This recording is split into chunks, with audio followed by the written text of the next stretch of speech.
रुदल और देवा की है तो कोई आंख नहीं दिखा सकता है राजसी बहुबा के ऊपर। रुदल तोरा नहीं देखै छिया बाबू हो प्रभु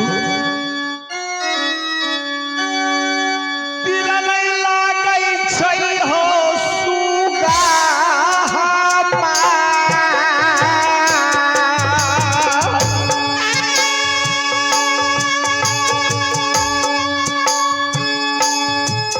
जब मैं तुम्हें नहीं देखता हूँ राज महोबा की धरती पर तो मुझे दिल नहीं लगता है।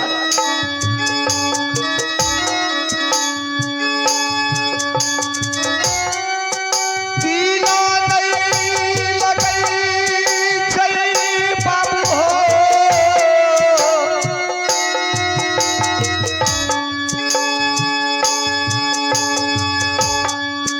राजा हो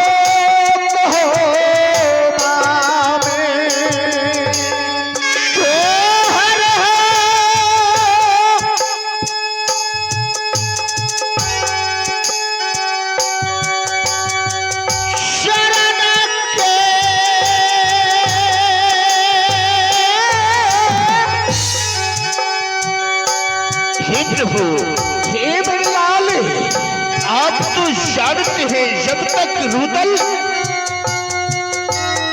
अपनी भाई का चरण का पूजा नहीं करते हैं तब तक ना अन्न ना जल ग्रहण करता है। मैं जानता हूँ मेरे अनुज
हे प्रभु हे मेरे अनुज मैं शिकार खेल करके आया हूँ, मैं बहुत थक गया हूँ, मुझे आज्ञा दे कि मैं राजमहल में जाकर के आराम करूं। शाबाश जाकर के तुम रंगमहल में आराम करो, खाना खाओ, तुम दोनों दोस्त थके हुए हो। ठीक है प्रभु मैं जा रहा हूँ। ठीक है मेरा अनु जाकर के तुम आराम करो, मैं भी चलता हूँ रंगमहल में अपने सिंहासन पर विराजमान करने के लिए। जहाँ मां सिंहासन लागै छै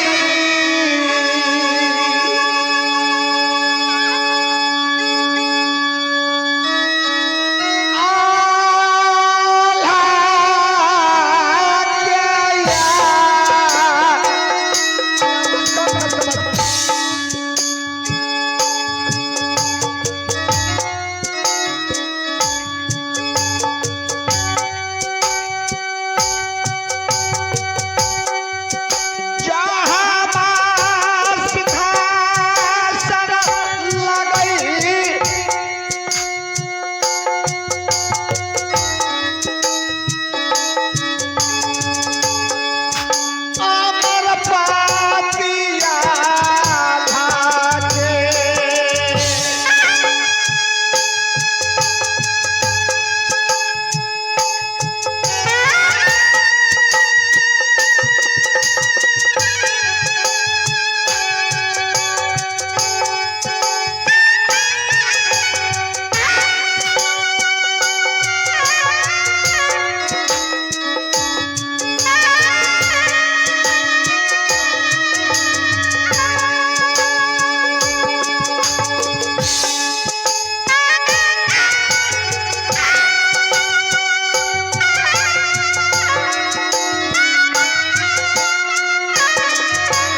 आदरणीय माता एवं बहनों, नौजवान, मेरे साथियों, मेरे दोस्तों, सबसे पहले एक बार शिव शंकर का नाम से जजकार लगाइए और पुण्य का भागी बने। प्रेम से बोलिए शिव शंकर भगवान की, माँ काली की, माँ भगवती की।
दोस्तों, अली मेरा ही घर किला उरियलगढ़ पड़ता है और पिताजी का नाम राजा मालवश सिंह पड़ता है और मेरा ही नाम अली महेश सिंह पड़ता है। लेकिन अब सोच की बात है, कहानी तो बहुत पुरानी है लेकिन कहना भी जरूरी है।